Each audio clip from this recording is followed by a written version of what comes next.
Welcome students to Mallika's biology hub. आज हम पढ़ेंगे माइक्रोब्स इन ह्यूमन वेलफेयर, जो कि है 12th स्टैंडर्ड का चैप्टर 8 एनसीईआरटी का। ठीक है, तो चलो इसकी रीडिंग स्टार्ट करते हैं। Besides microscopic plants and animals, microbes are the major component of biological systems on this earth। देखो माइक्रोस्कोपिक प्लांट्स और एनिमल्स के अलावा माइक्रो ऑर्गेनिजम्स जो है वो सबसे ज़्यादा पाए जाते हैं, मतलब सबसे ज़्यादा जो है major components of biological systems है अर्थ के ऊपर। You have studied about the diversity of living organisms in class 11। देखो हमने 11 में जो पढ़ा था, क्या पढ़ा था? डाइवर्सिटी ऑफ लिविंग ऑर्गेनिज्म, उसमें माइक्रोब्स भी आते हैं। सो do you remember which kingdoms among the living organisms contain micro organisms? कौन से किंगडम में जो है माइक्रो ऑर्गेनिजम्स आते हैं? ठीक है, तो इसका आंसर है मोनेरा में आते हैं एंड प्रोटिस्टा में आते हैं। ठीक है, so which are the ones that are only microscopic, और ऐसे कौन से हैं जो सिर्फ और सिर्फ माइक्रोस्कोपिक है? माइक्रोब्स आर प्रेजेंट एवरीवेयर, हर जगह प्रेजेंट है। Soil, water, air, inside our bodies and that of other animals and plants. हर जगह प्रेजेंट रहते हैं, जैसे सॉइल हो गया, वाटर हो गया, एयर हो गया, हमारे बॉडी के अंदर हो गया, एनिमल्स और प्लांट्स की बॉडी के अंदर।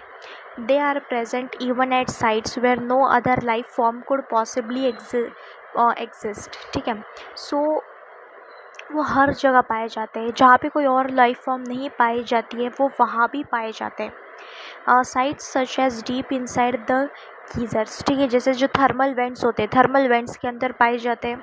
Where the temperature may be as high as 100 degree Celsius, जो 100 डिग्री सेल्सियस तक का टेम्परेचर होता है। डीप इन द सॉइल में भी पाए जाते हैं। Under the layers of snow several metres thick and in highly acidic environments, और हाईली एसिडिक एनवायरनमेंट्स में भी पाए जाते हैं। ठीक है, हम इसको नाम दे देते हैं microbes in human welfare, chapter का नाम माइक्रोब्स इन ह्यूमन वेलफेयर। ठीक है, स्टार्ट करते हैं। So microbes are diverse, microbes diverse होते हैं, जिसमें कौन कौन से है? प्रोटोजोआ है, बैक्टीरिया है, फंजा है, microscopic animal and plant viruses, ठीक, विरोइड्स है एंड ऑल्सो प्रियॉन्स है दैट आर प्रोटीनेशियस, जो कि प्रोटीनेशियस होते हैं। जो प्रियॉन्स रहते हैं वो सिर्फ प्रोटीन के बने रहते हैं, ठीक है, और जो विरोइड्स रहते हैं उनमें सिर्फ आरएनए प्रेजेंट रहता है, और वो इन्फेक्शियस एजेंट्स भी होते हैं। Some of the microbes are shown in figure 8.1 and 8.2। ठीक, so microbes like bacteria and many fungi can be grown on nutritive media to form colonies। So microbes जैसे कि बैक्टीरिया हो गए और फंजाई हो गए, उनको ग्रो किया जा सकता है न्यूट्रिटिव मीडिया, मतलब हम लैब में जो है आर्टिफिशियल मीडिया सिंथेसाइज करके उनकी कॉलोनीज़ को वहाँ ग्रो करवा सकते हैं। That can be seen with the naked eyes, जो है नेकेड आइज से उनकी कॉलोनीज़ दिख सकती है। Micro organisms generally naked eyes से नहीं दिखते, माइक्रोस्कोप से दिखते हैं, लेकिन जो वो कॉलोनीज़ फॉर्म करते हैं हम उनको अपनी आँखों से देख सकते हैं, और एक कॉलोनीज़ में जो है millions to billions of micro organisms present रहते हैं।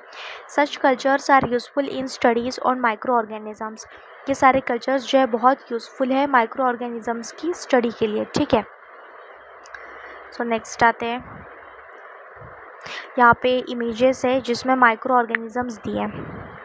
देखो सबसे पहला जो है ये वाला बैक्टीरिया है, ठीक है, फर्स्ट इमेज में बैक्टीरिया है जो कि है रॉड शेप्ड है, ठीक है, मैग्नीफाइड 1500x पे मैग्नीफिकेशन है। ठीक, सेकंड वाला जो है वो स्पेरिकल है, गोल गोल है, वो भी 1500x पर मैग्नीफिकेशन है। तीसरा वाला रॉड शेप्ड है जिसके पास फ्लैजिला है, बहुत सारे, देखो ये जो दिख रहे हैं इस तरह से, ये जो है सारे फ्लैजिलाज हैं। ठीक,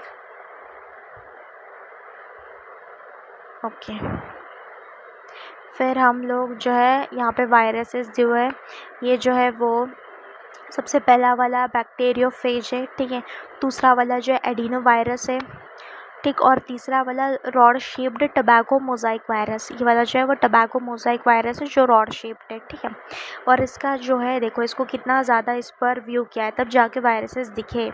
1 लाख से 1,50,000 तक का जो व्यू है उसके ऊपर जाके माइक्रो वायरसेस दिखते हैं, ठीक है। सो वायरसेस और ज़्यादा छोटे होते हैं एज़ कम्पेयर टू बैक्टीरिया, और ये उनकी कॉलोनीज़ है।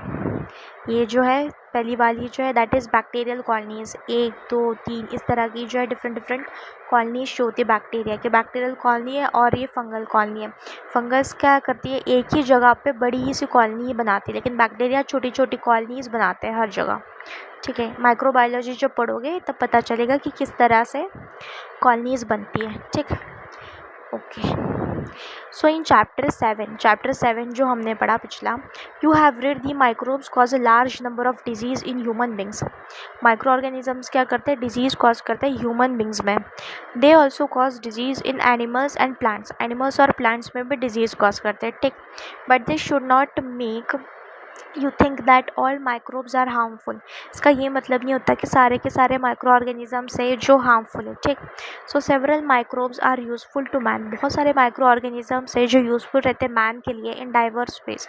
सम of the most important contributions of microbes to human welfare are discussed in this chapter.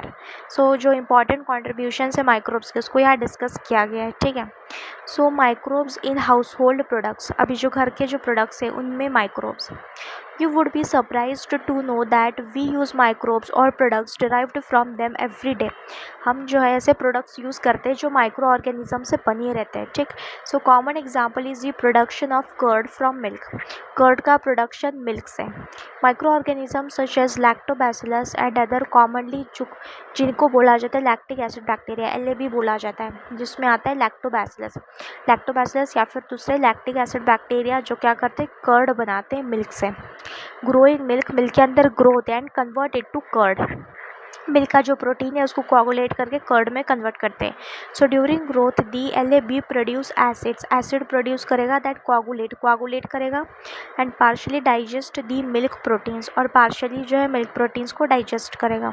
Small amount of curd added to the fresh milk is inoculum और starter contains millions of LAB। So जो inoculum होता है या फिर जो starter होता है, जैसे घर पे कर्ड बनाते हैं तो क्या करते हैं, दूध लेते हैं, दूध को थोड़ा सा गर्म करते हैं और उसके अंदर 1 चम्मच दही डालते हैं। तो जो 1 चम्मच दही डालते हैं उसके अंदर मिलियंस ऑफ बैक्टीरियाज रहते हैं, लैक्टोबैसिलस, तो उसको क्या बोला जाता है, इनोक्यूलम बोला जाता है, ठीक है। विच एट सूटेबल टेम्परेचर्स, जो सूटेबल टेम्परेचर पे क्या करते हैं, मल्टीप्लाई करते हैं, thus converting milk to curd, which also improves its nutritional quality, जिसकी वजह से क्या होता है, उसकी न्यूट्रिशनल क्वालिटी बढ़ जाती है मिल्क की। इंक्रीजिंग विटामिन B12, इसमें विटामिन B12 बहुत बढ़ जाता है।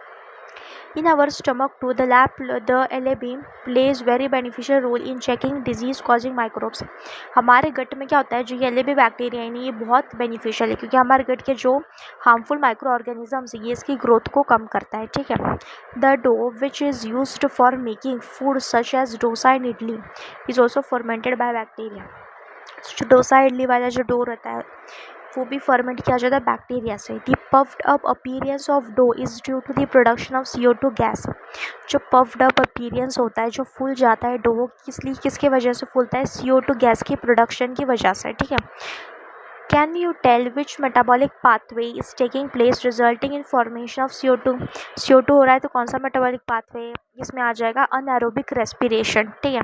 So where do you think the bacteria for this fermentation comes from. अब जो इडली डोसा का बैटर होता है इसमें बैक्टीरिया कहाँ से आते हैं, ऑब्वियसली बैक्टीरिया कहाँ से आएंगे, इन्वायरमेंट से आएंगे, हवा से आएंगे, वही।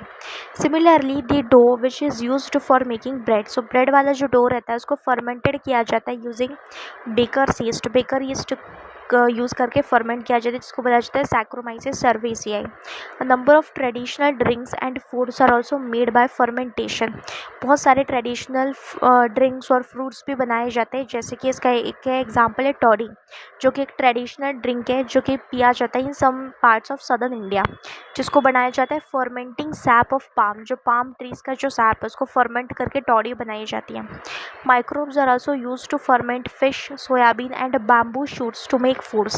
देखो ये सारी चीज़ें फर्मेंट करके माइक्रोब्स को यूज़ किया जाता है फर्मेंटेशन में, जैसे कि फ़िश के, सोयाबीन के, बैम्बू शूट्स के फूड बनाने के लिए। चीज़ जो है is one of the oldest food items in which microbes were used.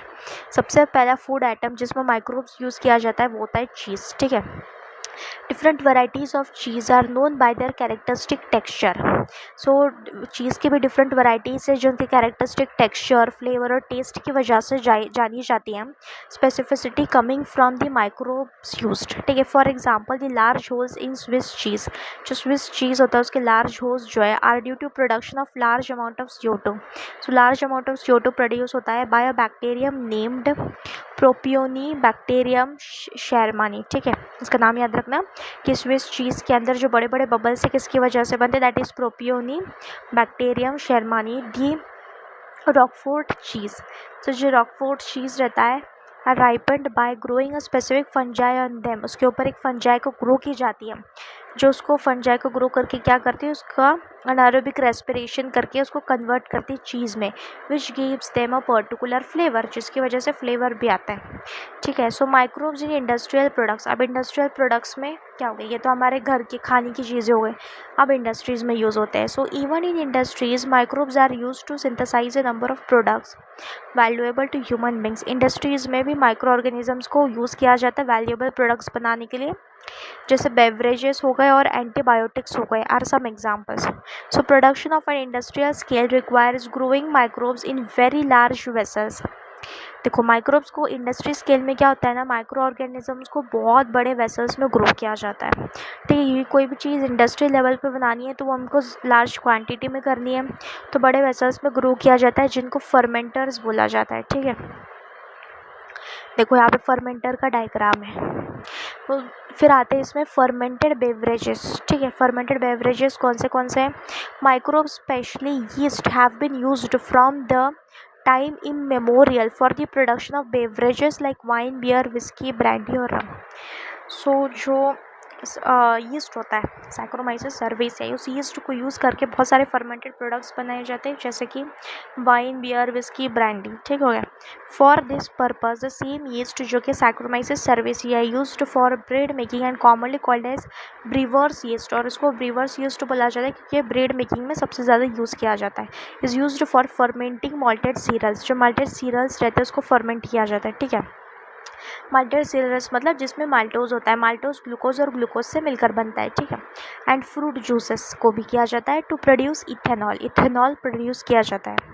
So do you recollect the metabolic reactions which result in production of ethanol by yeast. उस metabolic reaction को नीचे comment में मुझे बताओ जिससे yeast produce होता है, ठीक है।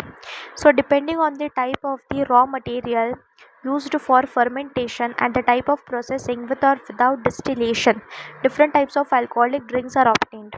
देखो क्या होता है ना, डिफरेंट तरह की अल्कोहलिक ड्रिंक्स बनाई जाती है, डिपेंड करता है कि एक होती है फर्मेंटेड ड्रिंक, एक होती है डिस्टिलेशन वाली। फर्मेंटेड वाली के अंदर जो सारे रॉ मटेरियल प्रेजेंट रहते हैं और डिस्टिलेशन में सिर्फ इथेनॉल और वाटर रहता है। So wine and beer are produced without distillation, wine और बियर जो है बिना डिस्टिलेशन की रहती है, वेरेज विस्की, ब्रांडी, रम जो रहते हैं प्रोड्यूस किए जाते हैं डिस्टिलेशन से ऑफ द फर्मेंटेड ब्रॉथ, जो फर्मेंटेशन से बनाया जाता है उस फर्मेंटेशन को डिस्टिल किया जाता है, मतलब उसको साफ़ किया जाता है, उसमें से सिर्फ इथेनॉल और वाटर को एक्सट्रैक्ट किया जाता है, ठीक है।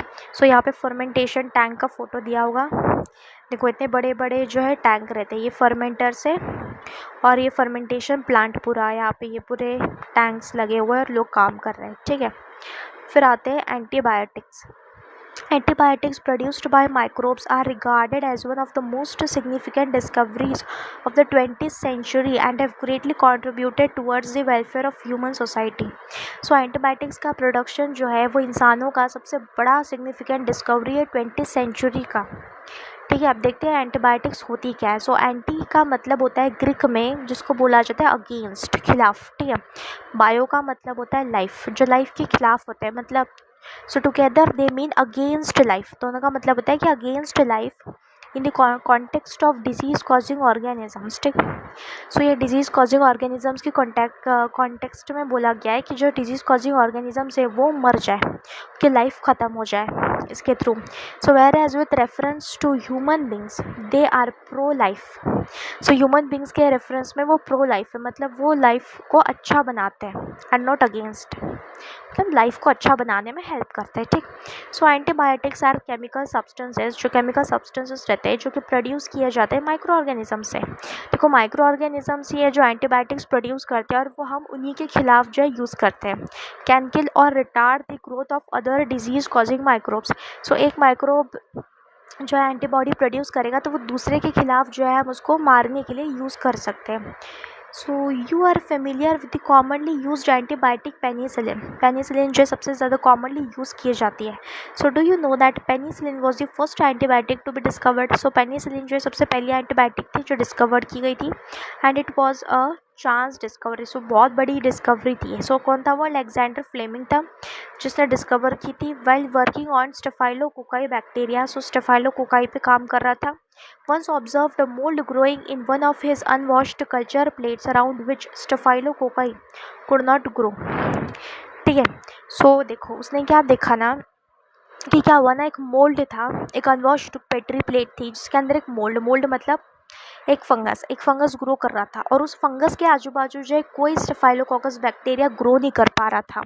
सो he found out that it was due to chemical produced by the mould and he named it penicillin after the mould penicillium notatum. So penicillium notatum mould पर से उसने नाम दे दिया पेनिसिलिन। उसने ये बोला कि वो मोल्ड है, मोल्ड की वजह से उसके आसपास में जो है कोई बैक्टीरिया जो है ग्रो नहीं कर पा रहा है। क्यों? क्योंकि वो कुछ केमिकल प्रोड्यूस कर रहा है, ठीक है।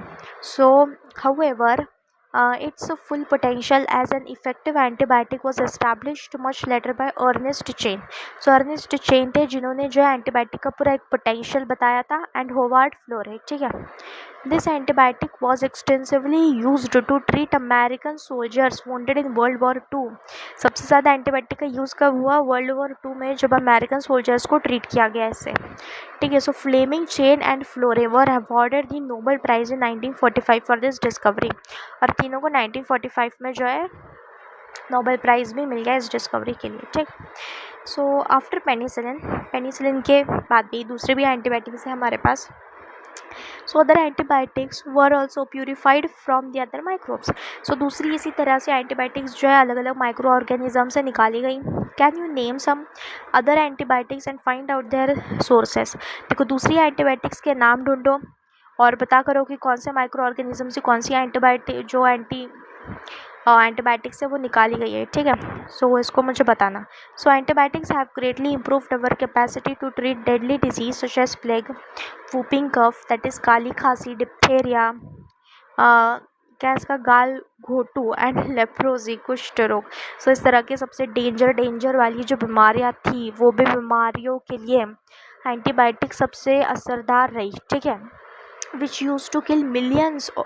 सो ये बीमारियाँ बहुत लोगों को मार देती थी, मिलियंस लोगों को मार देती थी over the globe. So today we can not imagine a world without antibiotics. आज हम एंटीबायोटिक्स के बगैर वर्ल्ड इमेजिन नहीं करते क्योंकि आज कुछ भी हो गया डॉक्टर सबसे पहले एंटीबायोटिक देता है, ठीक। So chemicals, enzymes and other bioactive molecules. से केमिकल्स, एंजाइम और दूसरे बायोएक्टिव मॉलिक्यूल्स जो प्रोड्यूस किए जाते हैं। So microbes are also used for commercial and industrial production of certain chemicals like organic acids. So microbes को यूज़ किया जाता है कमर्शियल और इंडस्ट्रियल प्रोडक्शन केमिकल्स का, जैसे ऑर्गेनिक एसिड्स हो गए, अल्कोहल्स हो गए, एंजाइम्स हो गए। So examples of acid producers are aspergillus niger, एक फंगस है जो एसिड बनाती है, एसिटिक एसिड, ठीक है। सिट्रिक एसिड हो गया, फिर ये एस्पैराजिलस नाइजर सिट्रिक एसिड बनाती है। एसिटोबैक्टर एसिटाई जो है बैक्टीरिया में जो एसिटिक एसिड बनाता है। क्लोस्ट्रीडियम ब्यूटाइलिकम जो है बैक्टीरिया में जो कि ब्यूटाइलिक एसिड बनाता है। और लैक्टोबैसिलस बैक्टीरिया में जो लैक्टिक एसिड बनाता है। तो इसके नाम याद रखना, ये बहुत ज़रूरी है, कौन फंगस है, कौन कौन सा एसिड बनाता है, ठीक है। सो यीस्ट जो है सैक्रोमाइसिस सर्वेसियाई जो यूज़ की जाती है कमर्शियल प्रोडक्शन ऑफ इथेनॉल के लिए, ठीक। So microbes are also used for production of enzymes. Micro organisms को भी एंजाइम्स प्रोडक्शन के लिए यूज़ किया जाता है। सो लाइपेज जो है are used in detergent formulations and are helpful in removing oily stains from the laundry. देखो ऑयल जो है that is lipid, oil lipid होता है, इसलिए लाइपेज यूज़ किया जाता है जो कि डिटर्जेंट की तरह यूज़ किया जाता है, जिसकी वजह से जो ऑयली स्टेन्स रहते हैं कपड़ों के ऊपर उसको हम निकाल सकते हैं, जो लिपिड को ब्रेक करता है lipase. You must have noticed that bottled fruit juices brought from the market are clear as compare to those made at home. So आपने तो देखा ही होगा जो हम बॉटल से जूस लाते हैं मार्केट्स हैं वो ज़्यादा क्लियर रहते हैं एज़ कम्पेयर टू जो हम घर पे बनाते हैं। क्यों? क्योंकि this is because the bottle juices are clarified by the use of pectinase. So pectinase जो है उसके अंदर का जो पेक्टिन है और प्रोटीएस है, जो कुछ प्रोटीन्स है उसको क्या करता है वो डिग्रेड कर देता है, जिसकी वजह से वो क्या दिखता है एकदम transparent. Streptokinase produced by the bacterium streptococcus and modified by genetic engineering is used as a clot buster. ठीक है, फिर जो स्ट्रेप्टोकोकस बैक्टीरिया है जिसको मॉडिफाइड किया गया है जेनेटिक इंजीनियरिंग से, उसको यूज़ किया जाता है as clot buster for removing clots from the blood vessels of patients who have undergone myocardial infarction leading to heart attack. ठीक, सो क्या उसको यूज़ किया जाता है क्लॉट बस्टर की तरह, जो कि रिमूव करता है क्लॉट्स को ब्लड वेसल्स के अंदर, जिन पेशेंट्स को क्या होता है मायोकार्डियल इन्फ्रैक्शन मतलब हार्ट अटैक। ठीक, so another bioactive molecule that is cyclosporin A that is used as an immunosuppressive agent in organ transplant patients, it produced by the fungus Trichoderma polyspora। ठीक, फिर दूसरा एक और बायोएक्टिव मॉलिक्यूल है जिसको बोला जाता है साइक्लोस्पोरिन ए, जो कि यूज़ किया जाता है इम्यूनोसुप्रेसिव एजेंट की तरह, जो कि क्या करता है ऑर्गन ट्रांसप्लांट वाले पेशेंट्स में डाला जाता है, ताकि जो ऑर्गन ट्रांसप्लांट किया है तो उनकी बॉडी जो है उस ऑर्गन के लिए इम्यूनिटी ना प्रोड्यूस करें। इस प्रोड्यूस्ड बाय फंगस प्रोड्यूस करते हैं, जिसको ट्राइकोडर्मा पॉलीस्पोरम बोला जाता है। स्टैटिन्स जो है produced by the yeast monascus purpureus have been commercialised किया गया as blood cholesterol lowering agent, जो ब्लड में कोलेस्ट्रॉल को कम करता है। It acts by competitively inhibiting the enzyme responsible for synthesis of cholesterol. वो क्या करता है इनहिबिट करता है, तो कॉम्पिटिटिव इनहिबिशन शो करता है उस एंजाइम के लिए जो एंजाइम रिस्पॉन्सिबल होता है कोलेस्ट्रॉल के सिंथेसाइज में, जिसकी वजह से कम कोलेस्ट्रॉल बनता है। ठीक है, फिर हमारे पास आते हैं माइक्रोब्स इन सीवेज ट्रीटमेंट में कौन से माइक्रोब्स यूज़ होते हैं। We know that large quantities of waste water are generated every day in cities and towns. Cities और टाउन्स में large quantity of waste water generate होता है। A major component of this waste water is human excreta. So human excreta जो है इसका human faeces major component है। This municipal waste water is called as sewage, इसको sewage बोला गया है। It contains large amounts of organic matter and microbes. So इसमें large amount of organic matter और माइक्रोब्स होते हैं, many of which are pathogenic, बहुत सारे जो है वो पैथोजेनिक होते हैं। Have you ever wondered where this huge quantity of sewage और urban waste water is disposed of? कभी इस बारे में सोचा है कि जितना भी सारा वेस्ट वाटर ये सीवेज वाला, तो ये कहाँ डिस्पोज होता है? ठीक, so this can not be discharged into natural water bodies like river streams directly. So directly हम इसको डिस्चार्ज नहीं कर सकते। You can understand why. So before disposal है in sewage treatment plants to make it less polluting. Sewage को treat किया जाता है सीवेज ट्रीटमेंट प्लांट्स में, जिसकी वजह से वो लेस पोल्यूटेड हो जाए। ठीक, so treatment of waste water is done by the, किससे की जाती है? That is heterotrophic microbes. जो हेट्रोट्रॉफिक माइक्रोब्स होते हैं उनसे की जाती है, naturally present in the sewage, जो नेचुरली जो है प्रेजेंट रहते हैं सीवेज में। ठीक, this treatment is carried out in 2 stages. So इसके आगे का जो है हम नेक्स्ट चैप्टर में पढ़ेंगे। मैं नहीं चाहती कि चैप्टर ज़्यादा लेंदी हो जाए, इसीलिए। ठीक है, सो ये प्राइमरी सेकेंडरी ट्रीटमेंट वगैरह ये हम नेक्स्ट चैप्टर में पढ़ेंगे। सो वीडियो अच्छा लगा हो तो लाइक कीजिए, शेयर कीजिए और सब्सक्राइब कीजिए। मिलते हैं नेक्स्ट वीडियो में।